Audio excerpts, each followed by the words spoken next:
Halo Bun, kayaknya lagi musim batil demam anak ya. Ini aku bikin ramuan tradisional, bahannya ada di dapur aja, gampang banget. Tahu nggak sih Bun, kalau batil itu nggak selalu harus dikasih antibiotik atau dikasih obat-obatan. Siapa nih yang suka kasih obat-obatan beli bebas di apotek?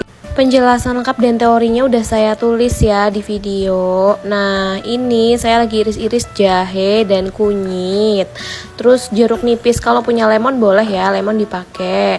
Ini air panas, nanti langsung aja dicampurin ya, kunyit, jahe, dan jeruk nipis serta madu ya. Madunya di sini saya pakai 2 sendok makan, 2 sendok teh.